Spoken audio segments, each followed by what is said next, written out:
If you work in the theaters of Manhattan, you probably heard of Nate Patten. And whether black, white, Asian, or Latin, you wanna punch him right in the mouth, but please don't do it. No, he's just our Nate, a man of many thoughts he can't abbreviate.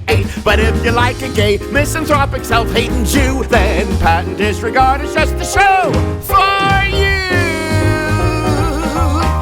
Someone needs to explain to me why thousands of kids every year go $250,000 into debt to get a college degree in musical theater. Sure, you'll have a great 16-bar audition cut, but you're going to be poor for the rest of your life. This business plan makes the Fire Festival look legit. Now, I'm not saying it's Dance of the Vampire's fault, but it was right around then that the musical theater BFA started. It also now meant everyone walking into an audition room had taken a class called How to Walk into an Audition Room.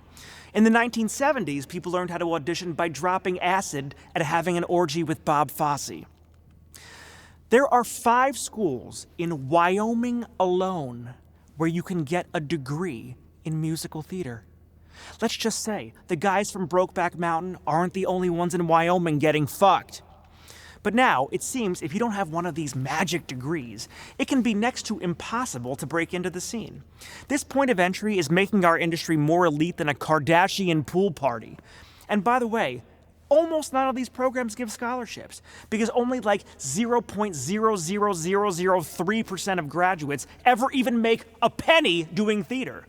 And I get it, training is necessary. But have we convinced kids that they can pay to get on Broadway? It's like buying a membership to the country club, but instead of the golf course, the kayak race, and the champagne toast, you get a senior showcase, an agent, and the promise of a role in Head Over Heels. And until last year, these programs were run almost exclusively by, surprise, white men. That's not theater, it's Congress. How are we supposed to fix the inequality problem in our industry when we're only pulling actors from the Aryan nation? It's like the Stepford Wives. When did we decide that it was preferable to learn how to be a professional in a vacuum instead of in the real world? Now, if you'll excuse me, I have to go give a lecture in my seminar at DeVry, Intro to Liza Minnelli. And now it's time for Outrage Roulette. In this segment, we'll spin 2 roulette wheels, one of Tony Award nominees from the 90s and another of social justice causes. When the wheels stop, we will call out said 90s star for their silence on whatever issue the wheel spins to. All right, let's spin the wheel.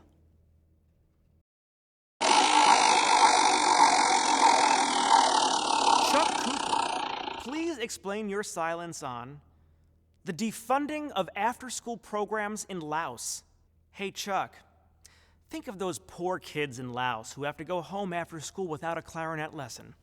I'm not sure how you're going to go to sleep at night thinking about poor little Sangpet having to go straight home after school. Your silence on this is deafening.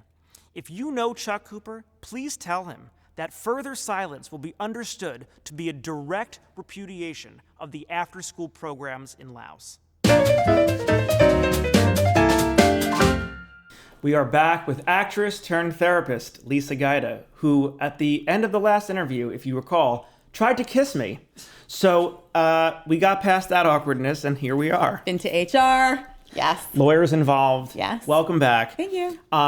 So we want to talk today about social media and the horrors of social media in particular, and what it could be doing to our psychological well-being. Mm-hmm.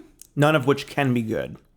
Yeah, no, I mean, there's a lot of sort of research into this, and none of which I have read. Go ahead. 'Cause Yeah. I was going to say, how much research could there be? Because it's all new. It is fairly new. They know that it's like really affecting young women more than anybody. It's like it's really contributes to like suicidality for young women. It affects young men differently. Yeah. They interface with it differently than girls do. But I mean, in terms of our business, it's a tough one because people need social media to promote their careers, and it puts them in a cycle. It's like when I work with clients on this, we work on, since it's a necessary evil, how are we going to protect you as you interact with it? And how can we sort of, it's almost like turning the Titanic, like how can we change the way your brain will naturally want to interact with this medium, which is to check in, to see how people, and the whole point of it is like, how am I doing? Are you responding to me? It elicits a very specific part of people. And so what we do is we try to ground the person in why they're posting what they're posting. So even if it's for their career, we'll say, I know this is for your career, but if we don't do this from a place that's fully grounded in your desire to express yourself as yourself in the way that you want to be perceived, it's going to be a nightmare. It has to be grounded in some sense of something real. And then we have to take all kinds of care of the parts of you that come up around being vulnerable in that way. We were talking with Daniel Watts last week about the addictive nature of it. Yeah. We were even talking about scrolling. This gesture feels like a repetitive, addictive gesture. Yeah. And I feel damaged by it. I really do. Oh, yeah. I can feel my own desire to need it in my hands whenever I'm on Instagram. And I hate the way that I feel on Instagram. Yeah. But it's become, as you said, a requirement for this life in theater too. Yeah. Absolutely. I think that now here's where I'm just making shit up, but I think that it reconfigures your brain. I think it literally it's changed our chemical. Like you see a red circle, show me a red circle on anything, and I'm Wait, what do you mean show me a red circle on anything? That little red circle that says that somebody sees me. Oh. You know what I mean? Like if there's something, it's connection, which is why social media is so powerful, because it taps into what is essentially all the therapy that I practice is grounded in the fact that we are social beings. Relational therapy leans on, that we are designed for connection. And so this is why we can't resist it, because it taps into something so central to our survival. So then we just have to sort of navigate, since it's so powerful, we have to know that, we have to name it, as I'm always saying. And then we have to see how much room we can make for actually making choice. Like how much agency do we have when we're interacting with it? There's a lot of bad that comes out of it, though. I really believe that. Sure, you're right. Sure, there's good on social media, I suppose. Keeping in touch with people that you would never be able to on the other side of the world. Yes. It wasn't possible 100 years ago. It wasn't possible 50 years ago. But I do see the sense of animosity that can be brought out by social media. It's destroying fucking everything, including democracy. I mean, it taps into the word. So it taps into something essential to what we are. But then, of course, it's also really negative, because what we are is also, we are kind of dumb, and we blow everything in a way. Yeah. So when we, and also too, the most appealing things are the most destructive things. Do you think that we're going to eventually have to learn how to tame this monster, or are we past the point of no return and it's just going to get worse? Both. I mean, we have personal agency. I can't sort of speak for the country or the world, but I know that with individuals, we are able to create agency around it. It's just like anything in therapy where you shine a light on it so you know what you're dealing with. You parse it out, you organize it, and then you make choices. So it's not going to be perfect. It's a tough zone. It taps into something deep and very vulnerable. I mean, it's a survival sense, our social sense. I think it's a big deal, too. I don't think it's just, I'm on Instagram and I like pictures and I post pictures. I think our dependency on social media is going to be a sociological enigma in a way, and it's going to really change the course of human civilization, if it hasn't already. I'm sure it has. We're pretty much done for. We are done for. Don't even recycle. Don't bother. It's over. Take a long shower. So, do you think, in particular, that the theater industry is being negatively affected by social media? Do you think is it affecting art? Is it affecting performances? God, that's such a smart question that I don't feel like I can answer. I'll bullshit you like I normally do, but no one can answer, because the truth is no one would know. And if somebody said that they were positive of the answer, they'd be lying, because it's an abstract question that's not. Do you know? What is your sense? Like what do you feel when you think about actors in the room posting pictures of themselves. Well, I think that if I were in show business today, I would have had a very different career because I'm not like the kind of person that looks like I didn't dance in a way that people would want to like watch reels of. I wasn't like an eye catcher beauty. Like my beauty wasn't. I know you think so. I know disagree. you. Thank you. That's why I want to kiss you. I want to watch reels of you dancing in Urban Cowboy. Well, are you laughing with me? So you know, but it's like, in other words, it's like it changed. Does it change the industry? It changes it in many ways. And one is who rises to the top is very different, and they have a very specific and different skill set than the skill set that I was able to use. And the other thing too is that you had agency, more agency, not perfect agency in my era, because I could just make myself a better and better day. I could continuously invest in my craft. And now it's a different set of stuff that you have to invest in that's really separate from what happens on a stage. And it's also validated exclusively by, really more than ever, it just takes it to a whole other level. How I'm doing is determined by how many people click like. You know what I mean? Whereas I could have a sense in a room with others when I was dancing about what I was doing, how well I was doing, whether I was contributing, you know, whether I was at the top of my game. It's really why it's hurting young girls is because everybody's sense of self is getting located further and further away from from intrinsic measuring. And it's getting closer and closer to extrinsic measuring, which is really, really bad for people's mental health. So it's changing. And also, more than ever, people need it. When I was choreographing with Marianne Lamb, we would look at social media to cast people. Mm. So, yeah. If you'd like more of Lisa Gajda, find her dance reels from Urban Cowboy on I hate YouTube. You so much. Oh, my God. If you like this show, I'm being told to tell you to smash that like button. Am I saying that correctly? Okay. No, but really, it totally helps people find the show. He is a Tony Award-winning writer, and his new Broadway musical, Some Like It Hot, is opening next year in 2022. Please welcome the divine Scott Wittman. Hello. How are you? I'm good. It's good to see you. It's good to see you, too. I'm used to seeing you in a pit.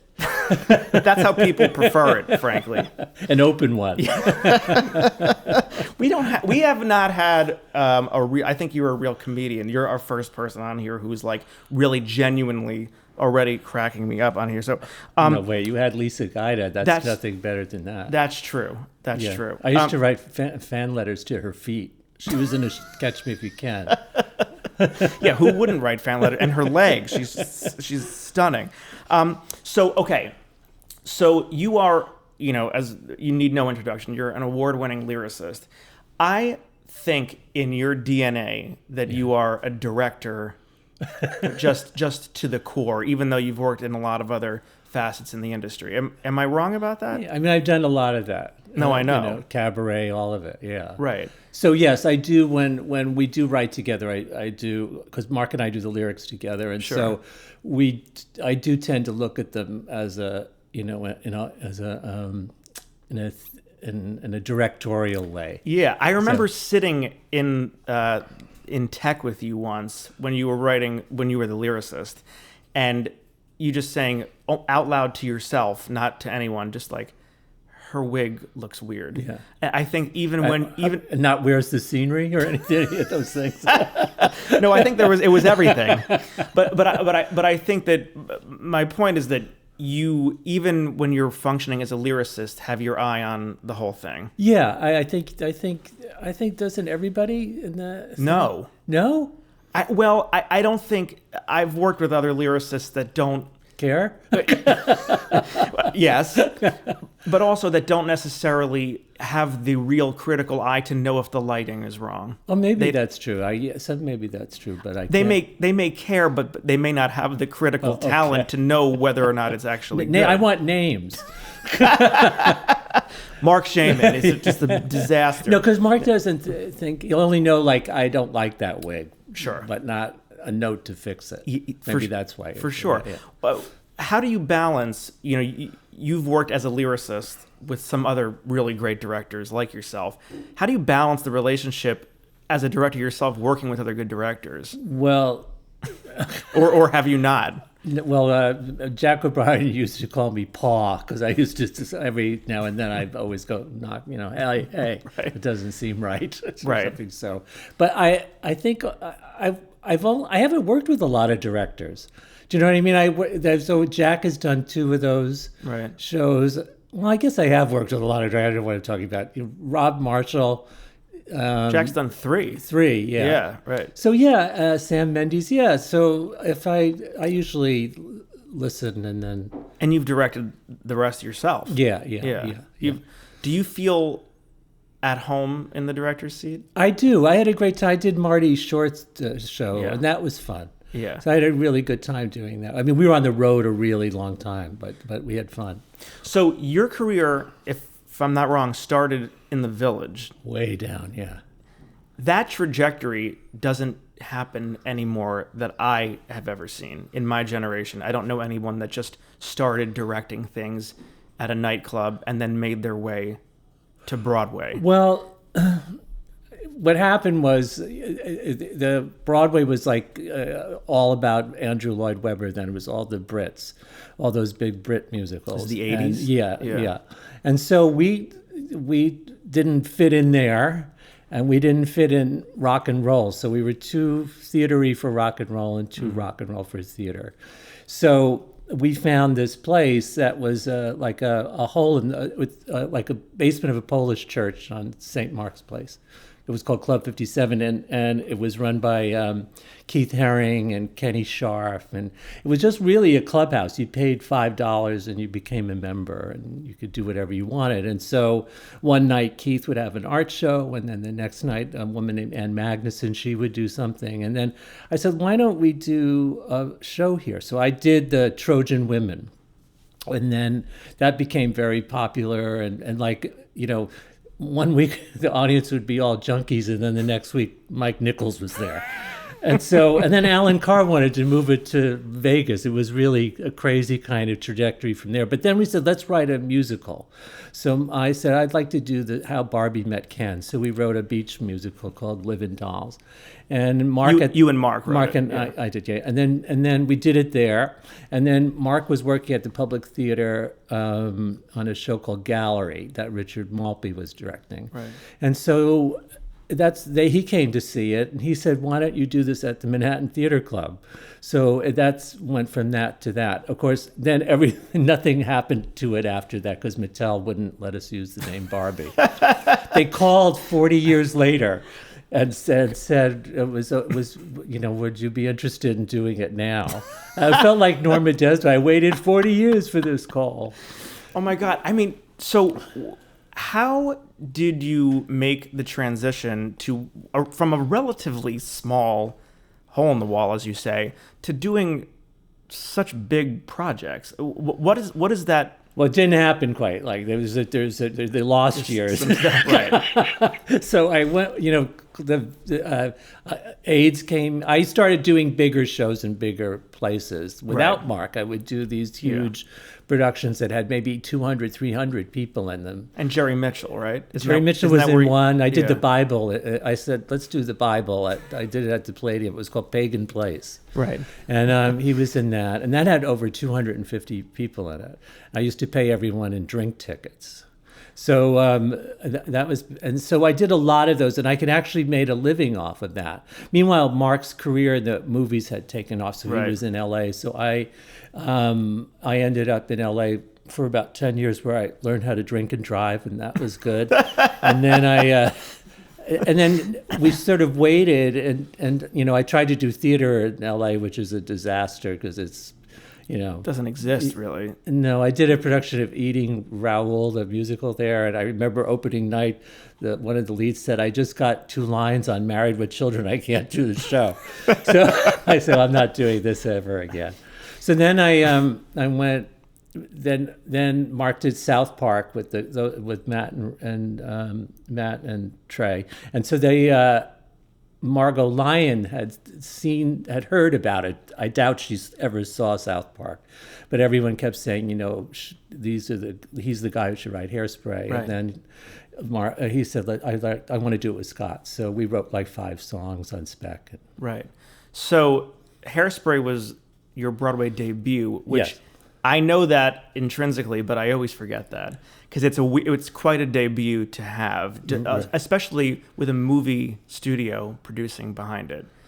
Well, it was mostly Margot. Margot Lyon was really the force behind it. Although, strangely, Scott Wittman had come to us years before that. He was the first. He wanted us to do it with Paul Rudnick, but somehow that sort of dissipated, and then Margot got the rights, and with John Waters, and so it was really more Margot than New Line or Warner Brothers back then. So. What was your relationship with John Waters? Oh, fantastic! He was like the fairy godfather. Rob Marshall was the original director, and we did a presentation of just the first act at the New York Theater Workshop, like one afternoon. And that was the first time John saw any of it.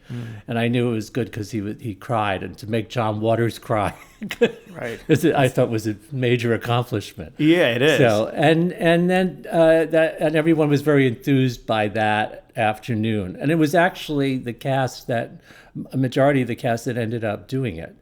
So John Waters is one of my favorite artists, and I feel like you and Mark, in some weird way, you have very different careers, different talents, different sensibilities.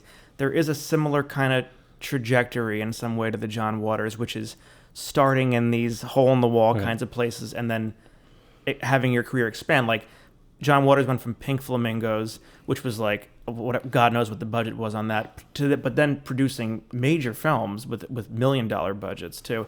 In some ways, you did that. Well, yeah, I mean, we share a sense of irony, I think, and that's and so we found a kindred. I mean, we were also big fans. I mean, I had gone when those movies came out. There was a theater at the Elgin, which is the Joyce now, which used to show those movies at midnight, and I used to see them there. And so we were already ingratiated in his thing, and he's a fantastic guy because he never ever is not John Waters. He never disappoints. So but Hairspray is also kind of bittersweet for him because it was a huge hit, and then Divine died like almost the week it opened, and never got to see this mainstream hit. So it's always kind of it has I mean, it's made him rich too, right. So it has a kind of a bittersweet quality. At what point did you know, or did you ever, that Hairspray really was a hit? Because it's one of the biggest hits ever. Was there a moment in the rehearsal process, in a workshop, in a Broadway preview that you were like, I kind of think this is working, and this is it? Well, we had done. I think the last sort of stage of it in New York was we did raising money at Westbeth. We did it at Westbeth, and we did 2 presentations of it that day, and people were throwing checks at it. Yeah. And so, except for Harvey Weinstein, who said, "No one wants to see a show about Fat Girl." I said, "Thanks, Harvey." So then... always the voice of reason. He also told me opening night of Charlie at Chocolate Factory in London, he says, "It stinks, but it's going to run 4 years." And he was right about that. So then so I sort of had a sense it made people happy. And so, and then when we went to Seattle, the very first, I think, preview, the Seattle Gay Men's Chorus had bought the house out practically. So it was like a rock concert, so much so that Harvey, that story about Gwen Verdon and Can where they went so crazy for her that she had to come back and she only had a towel on it. Oh, I don't think I know that. Anyway, that's what happened to Harvey. He had gone to his dressing room, and they kept stomping their feet and everything, and he came back for another bow. So it was a real return of Harvey, though, in a way that because he was is an icon, but that was his return to the scene after many years, right? Yeah, I mean, he was writing. He was certainly writing, and but he auditioned, just like he came in, he sang Frank Mills, and he auditioned, and Harvey Fierstein auditioned to be in Hairspray? That seems insane. I mean, it's when we heard it, when I think maybe it was who was it who brought him? Bernie Telsey, of course, I think was the guy. He said, "What about Harvey?" And that became, that makes perfect sense. Ever since we've started doing this show, it's only been out for a few episodes. I have had a newfound appreciation for writers in the city because we've put this online and it's just on YouTube, on the podcast app. It's just open to critique. And I had this moment that I said, the horror of writing something that can be evaluated by anyone at any time.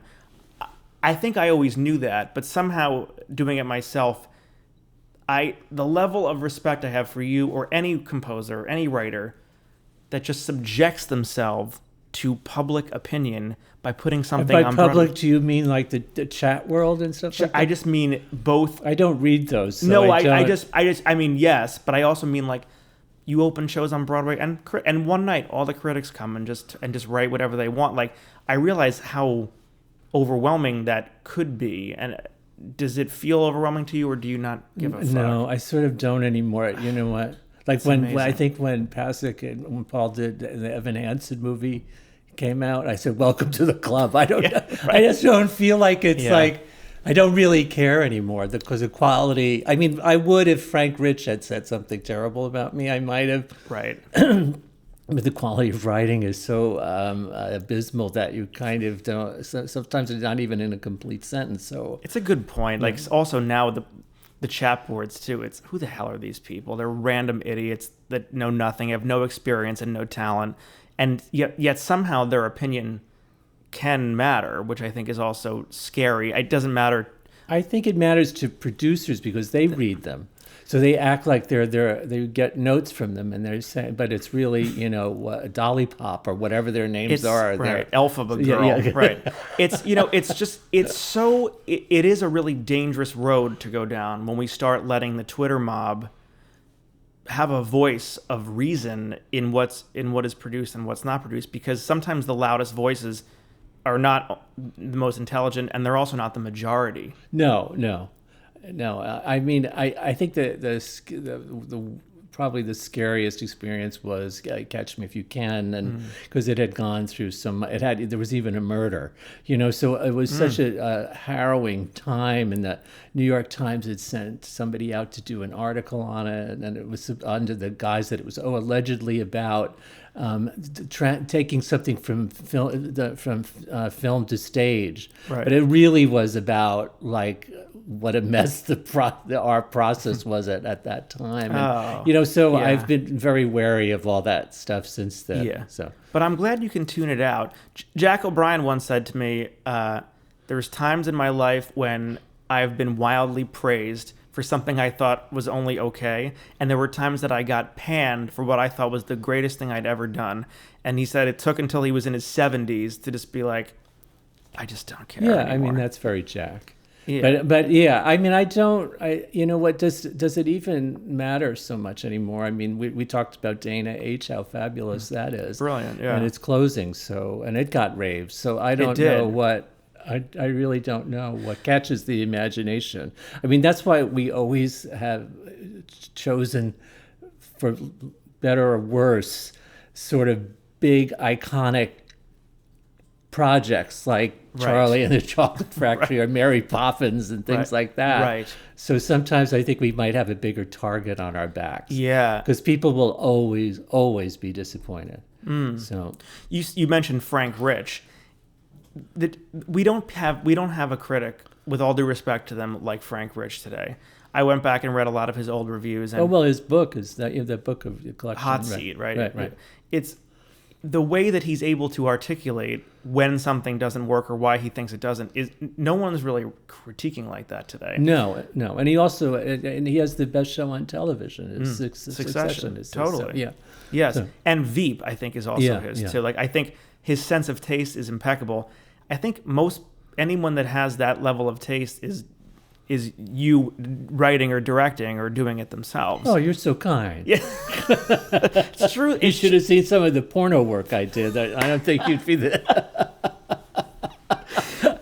So the Bombshell concert you directed in New York, that to this day, and I've been in a lot of audiences, is one of the most raucous things I've ever seen. It was the Beatles on Ed I Sullivan. know it was crazy, wasn't Insane. it? Considering everyone it coined the term hate watch. So what is that about? Because it really was this. If anyone who was there still talks about it, because it's been recorded and you can watch it, and I've watched it after the fact too, it still didn't quite have the same feeling of being in the audience. It was like Judy at the Carnegie Hall. A woman on the alley outside said, "I sold my car to come here."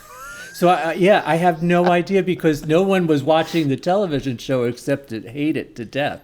So it was just, and that was crazy 2 years of writing songs, multiple songs a week, just turning them out. There had to have been a thought after that to either do it again or did you not want to touch it again because it was so crazy? No, but actually what happened was we were going to do it again, and then Bob Greenblatt and Neil Marin wanted to turn it into a Broadway show. Right. And so Bob Martin and Rick Ellis have written a book to it, which is very funny. It's kind of like The Bandwagon, in that it's that backstage kind of story. So they've done a really good job. I kept going, that's never going to happen.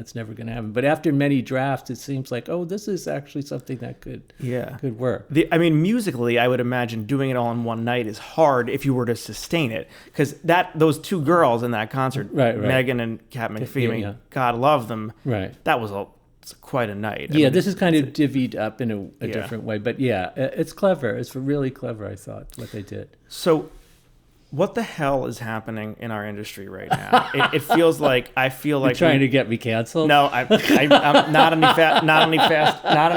faster than I'm on the way out with you. But without talking about things you don't want to talk about, I do feel like we're in a very precarious time in the industry. You've been in the business for a long time, and obviously there's been ups and downs in the whole scene. Have you ever seen anything like this? No, I keep saying to people, haven't you seen the movie 42nd Street? But it is crazy. Like I was saying to someone the other day, when I was a kid, I worked at a theater called the Tappan Zee Playhouse in Nyack, New York, and it was... this is in the late 60s, and so in the summers, they had one show a week. With big stars would come in and do one show a week, and I was an apprentice. And I worked 14, 15 hours a day for no money, not even housing or anything, and then I'd have to take Lana Turner's panties home and wash them. So I don't know. To think that I don't want to... all I wanted to do was be inside a theater. I would have done anything to be inside a theater. And to think that now, people have to want entry-level positions and apprentice, none of that sort of is gone. Again, go home and watch 42nd Street. Right. When they go, we're going to stay up all night. Right. Get some coffee, kids. So that kind of, let's put on a show, that's sad to see that kind of go to the wayside, isn't it? Yeah. There's also been, I feel there's a great deal of anger in the community right now, in a way that even in my time in the business, 15 years, I've never felt a lot of discontent brewing all the time. And I don't know if it's just that I've been in the business longer now and I recognize it more, but I feel a lot of angst both within the community itself and certainly from people who aren't in the community but are on Twitter talking about the community. Yeah. I'm cautious. I'm more cautious now. If I don't know someone in a meeting or something, I will be much more careful about what I say. And I don't know. I'm old now. I'm closer towards the end than I was at the beginning. So it's it's kind of but we are about to get into, because we start rehearsals and We're doing a long workshop in January and February. And it is a show that is about that is concerns itself with gender and with race. So I'm sure a lot of things will come up in that process. Right, but don't you think people can be allowed to still participate in a project that doesn't serve their identity directly? Yes, I believe that. I Yeah. do too. I mean, obviously, if you're doing The Color Purple, it would be nice to have a black person somewhere in the room. Yeah. So you don't go. I think the part of the problem is that this community doesn't do nuance particularly well. No, we wouldn't have Dream Girls. Do you know what I mean? If that was the case, then, yeah. So yeah, I agree. But I do think that we have Amber Ruffin's working on the show, and I love her. Her voice is so fresh. So, and I think that's important. I don't have any. Yeah, no, of course. Yeah. It is. I mean, I think also, too, it makes sense when you're talking about sensitive, specific topics to have the voice of that community in the room. Right. Like, how could you not? Because the truth is, it wouldn't be, an illuminated point of view if it was only... Yeah. You know what I mean? I think you need anything cultural. It would make sense to have some presence.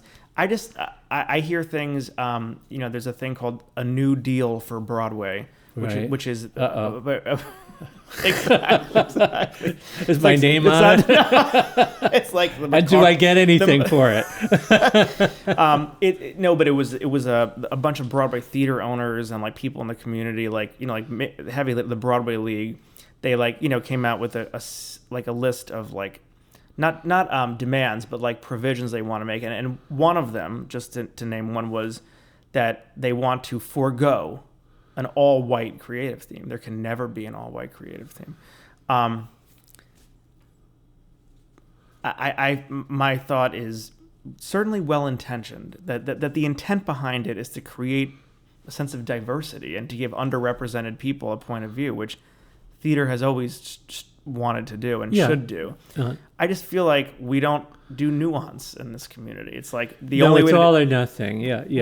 So I know what you're saying. It's a very it's a very sort of such a line in the sand. Yeah. I think, oh man, like how do you put a parameter on art like that? How do you say never that, like under any circumstances it can never be this? Yeah.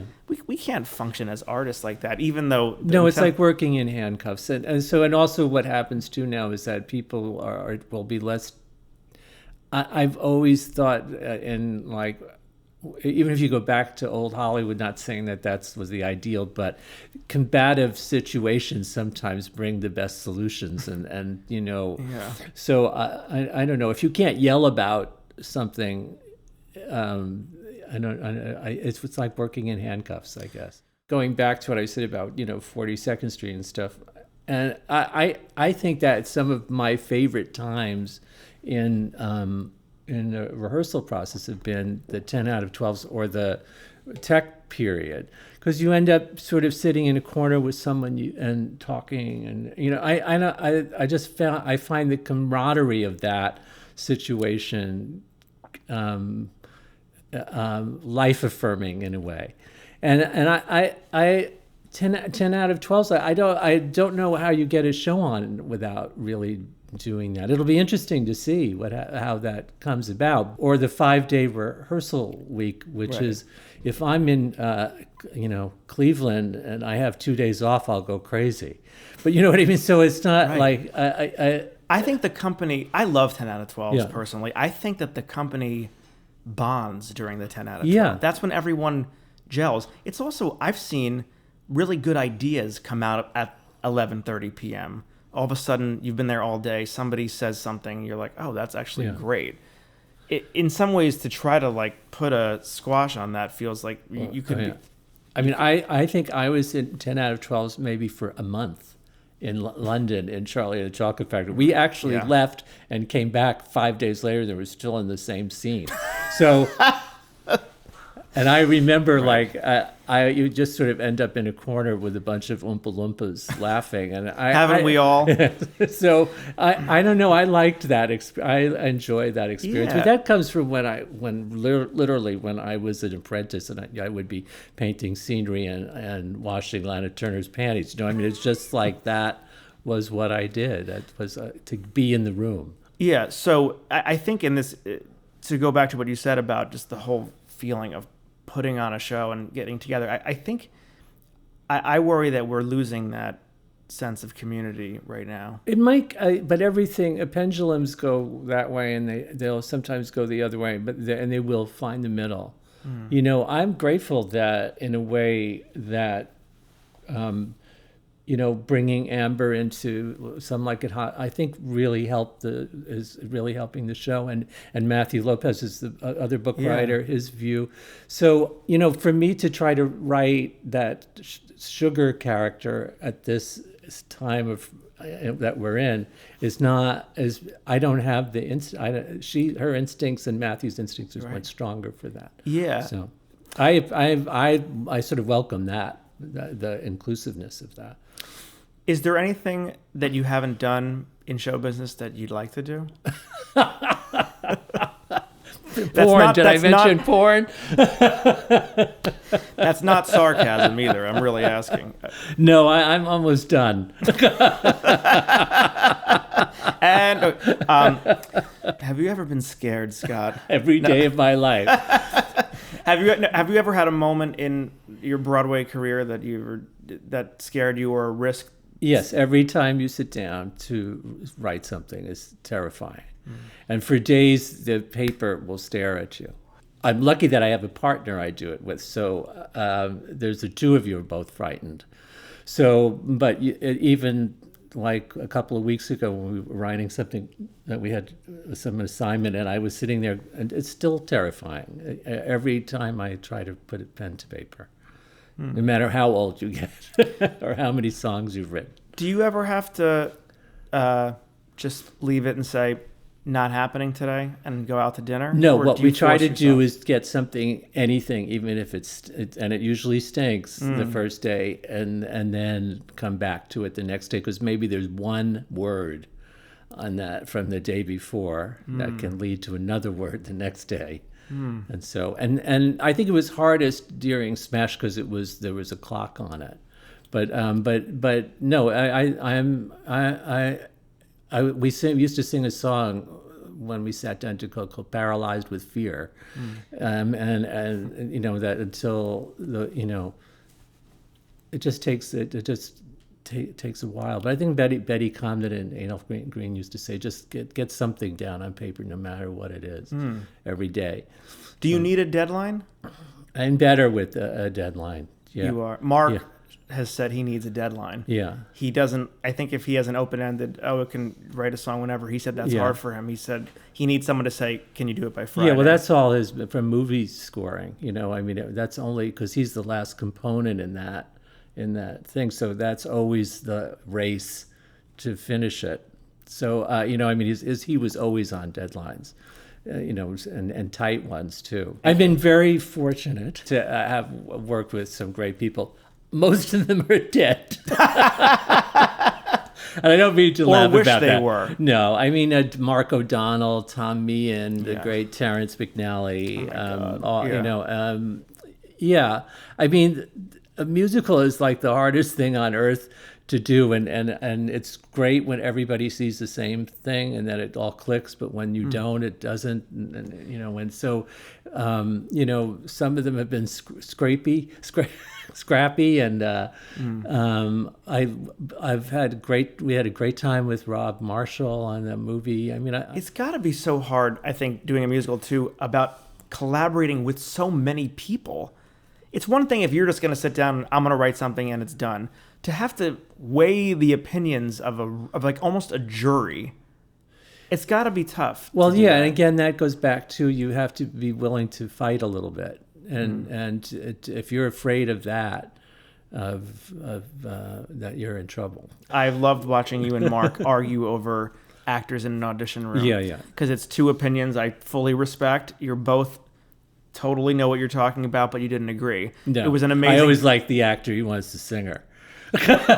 Is that what you're talking about? I think so. Yeah, pretty much. But it was great. But it was interesting to see two sides of a coin, that are both really good. Yeah. So you've been writing a full-length musical during COVID. Well, not really. I mean, there were, we had done a huge workshop of it just before COVID. And so, but, we sustained with little jobs here and there. I think I'm allowed to say we did a rewrite on Shapoopy for The Music Man.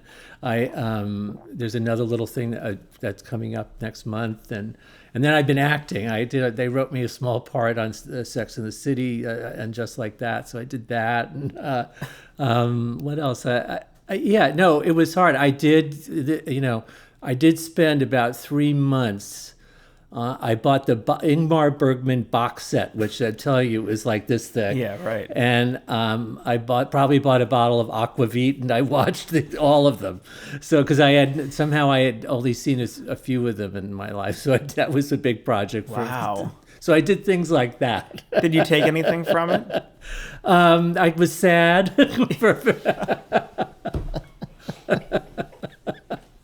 And now I speak Swedish. So that's it.